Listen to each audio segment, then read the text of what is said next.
जय श्री स्वामीनारायण। सुप्रभात। कैसे हो बच्चों? कैसी चल रही है पढ़ाई? ठीक चल रही है ना?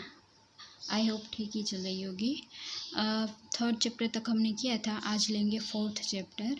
तो उसका नाम है दक्षिण की यात्रा। हमने एक पत्र भी किया था, तो ये भी एक पत्र ही है।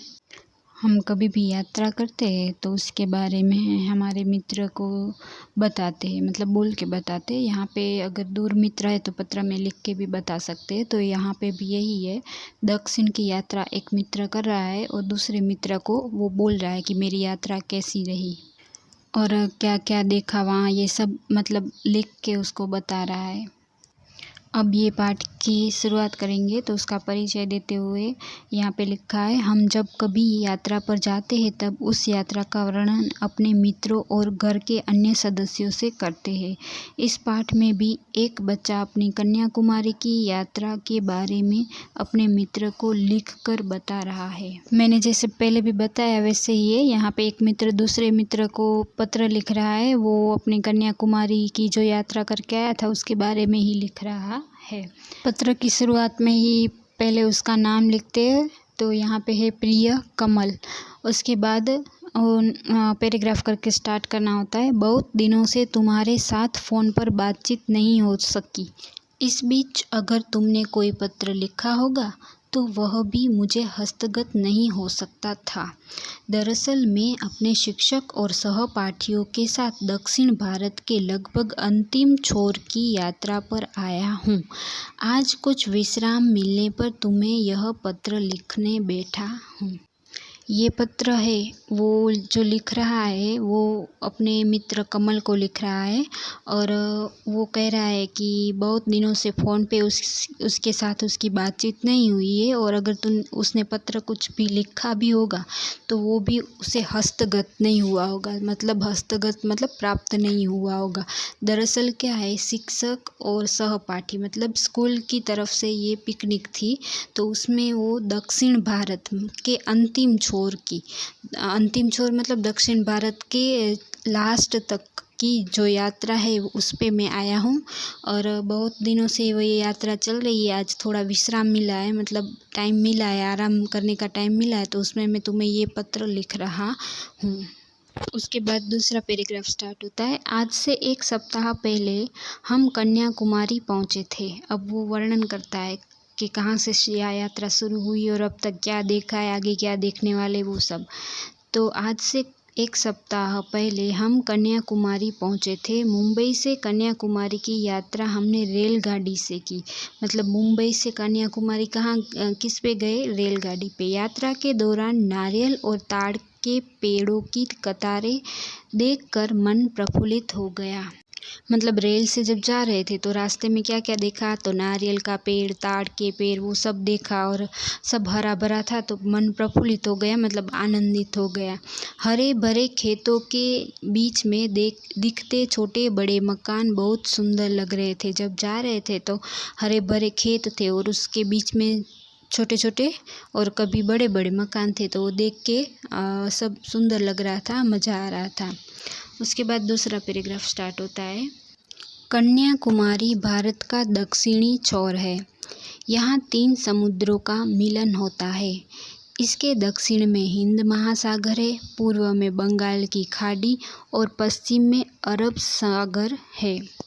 तो मतलब ये उसका पूरा वर्णन करता है। कन्याकुमारी का पूरा वर्णन करते हुए वो कहता है कि कन्याकुमारी की वो है ना दक्षिणी छोर है, मतलब लास्ट में यहाँ 3 समुद्रों का मिलन होता है। मतलब तीनों समुद्र यहाँ पे एक साथ होते हैं।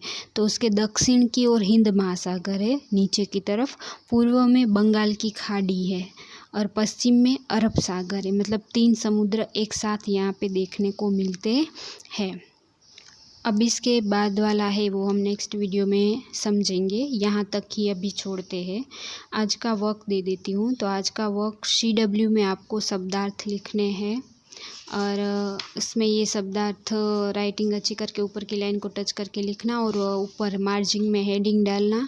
चैप्टर नंबर 4 दक्षिण की यात्रा। पहला है हस्तगत, तो प्राप्त, सूर्योदय सूर्य का उगना। उसके बाद है अनुपम, उसमें आएगा सुंदर, फिर है स्मारक, किसी महत्वपूर्ण व्यक्ति या घटना की याद दिलाने वाली निशानी। उसके बाद है प्रफुल्लित, तो उसमें आएगा प्रसन्न, प्रतिमा तो मूर्ति और स्थापित तो बनाया गया। अब शब्दार्थ हो जाए तो उसी के नीचे से हेडिंग डाल के लिखनी है बहुवचन। मतलब एक चीज़ होती है तो हम उसको एक ही चीज़ के नाम से बुलाते हैं, एक से ज़्यादा हो जाती है मतलब 2, 3 या उससे भी ज़्यादा तो बहुवचन हो जाता है। तो मतलब पहला है चटाई, तो चटाइयाँ, चटाई मतलब एक ही चटाई है। फिर चटाइयाँ मतलब बहुत सारी। उसी तरह से सीपी तो सीपियाँ, मिठाई तो मिठाइयाँ, रेलगाड़ी तो रेलगाड़ियाँ, ये इसी तरह से लिखना है। अब ये CW का था, तो CW में आगे के सेक्शन में आप हेडिंग डाल के शब्दार्थ और बहुवचन शब्द लिखेंगे। अब पीछे के सेक्शन में आपको होमवर्क मिलेगा, तो होमवर्क में आपको लिखना है निबंध। मैंने एक पैराग्राफ दिया है पर आप उससे ज़्यादा लिख सकते हैं। तो इसमें निबंध है महात्मा गांधी। आप सब जानते ही है महात्मा गांधी कौन है, क्या क्या किया था, तो उसके बारे में छोटा सा पैराग्राफ लिखा है, इससे ज़्यादा आप लिख सकते हो। तो ये समझा देती हूँ मैं। महात्मा गांधी हमारे राष्ट्रपिता है, उन्हें हम प्यार से बापू कहते हैं। क्या आप जानते हैं कि बापू समय के बहुत पाबंद थे? ये सबको पता है, राष्ट्रपिता है बापू और उसको हम बापू भी कहते हैं। और वो समय के बहुत पाबंद थे, मतलब समय के साथ ही चलने वाले थे। एक बार गांधी जी ने अपने पौत्र कांति से समय पूछा। कांति ने कहा कि 5 बजे है। अचानक गांधी जी की नज़र घड़ी पर पड़ी और उन्होंने देखा कि घड़ी में 5 बजने में 1 मिनट बाकी है।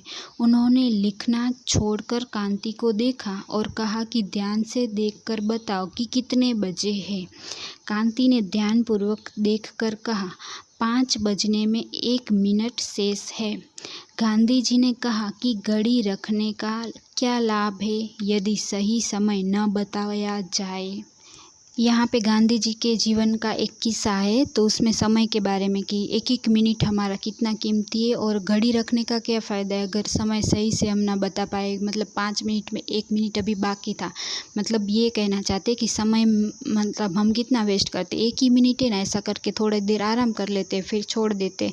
ऐसा नहीं करना चाहिए, एक एक मिनट हमारे जीवन में बहुत उपयोगी होता है। यहाँ पे सिर्फ एक किस्सा लिखा था, पर आप महात्मा गांधी के बारे में पूरा लिखना है आपको, ठीक है। तो बड़ा करके लिखना है। ये पैराग्राफ तो मैं आपको दे रही हूँ, तो सेम टू सेम यही लिख के, ऐसा नहीं है दूसरा थोड़ा जॉइंट करना। अभी तो ये नेट भी आप यूज़ करते हो तो इसमें से भी आप सर्च करके लिख सकते हो।